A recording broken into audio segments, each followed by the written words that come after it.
Bonjour à tous, excusez-moi pour mon arrivée un peu tardive. En effet, l'une des conséquences pratiques du Brexit, c'est que notre groupe devient le quatrième du Parlement européen, alors qu'il était cinquième jusqu'à présent, avec 3 sièges supplémentaires, un français, un italien et un néerlandais. Ça, c'est pour la question pratique, c'est donc un renforcement de notre groupe. Évidemment, le Brexit, nous traitons d'abord sous un angle politique. Pendant 3 ans et demi, tout a été fait finalement pour maintenir peu ou prou le Royaume-Uni dans les dispositifs existants de l'Union européenne. C'était le sens de l'accord négocié entre Theresa May et Michel Barnier,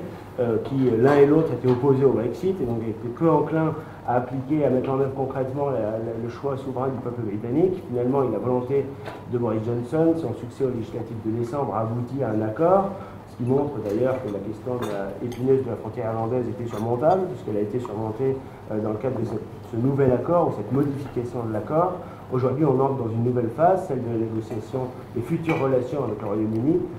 Évidemment, la dimension commerciale de ces futures relations est la question centrale, dominante, même si ce n'est pas la seule. Notre position de groupe, c'est, je crois, une position totalement partagée. Il y a une homogénéité dans le groupe sur cette question. C'est de dire que le Royaume-Uni est un ami, un allié, un voisin,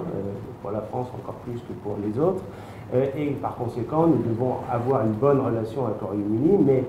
dans la relation commerciale future, il est évidemment inenvisageable d'avoir d'un côté le Royaume-Uni qui ne voulait pas, et on le comprend, être dans l'union douanière ni dans le marché unique, et du coup négocie ses propres accords commerciaux avec le monde entier, et ensuite deviendrait la porte d'entrée de tous les produits du monde sur le continent européen grâce à un accord commercial très avantageux avec l'UE. Or, Michel Barnier, il y a quelques jours, a dit qu'il souhaitait un accord commercial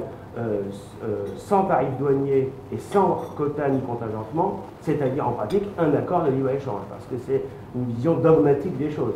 Or, s'il fait ça, Boris Johnson va évidemment s'engouffrer dans la brèche, et évidemment, ça l'amènera à obtenir tous les avantages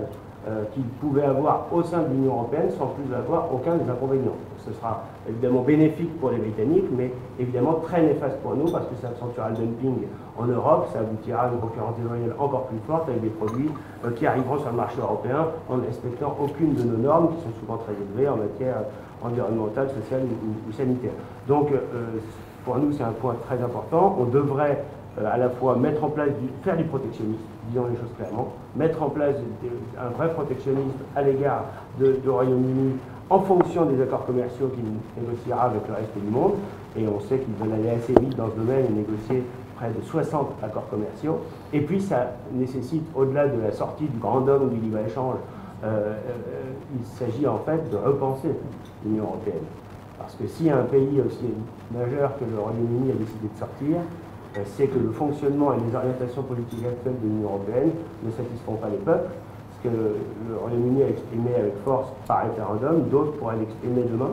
Et si on veut éviter d'en arriver à cette dislocation du projet européen, eh bien, la seule manière, eh bien, c'est de sortir de la fuite en avant fédéraliste et de revenir à une démarche plus respectueuse des nations et de leur souveraineté, privilégier des coopérations, pas forcément à 27, certaines peuvent être à 10, à 12, à 15, en fonction des sujets, et éviter la fuite en avant fédéraliste qui se traduit aujourd'hui par la volonté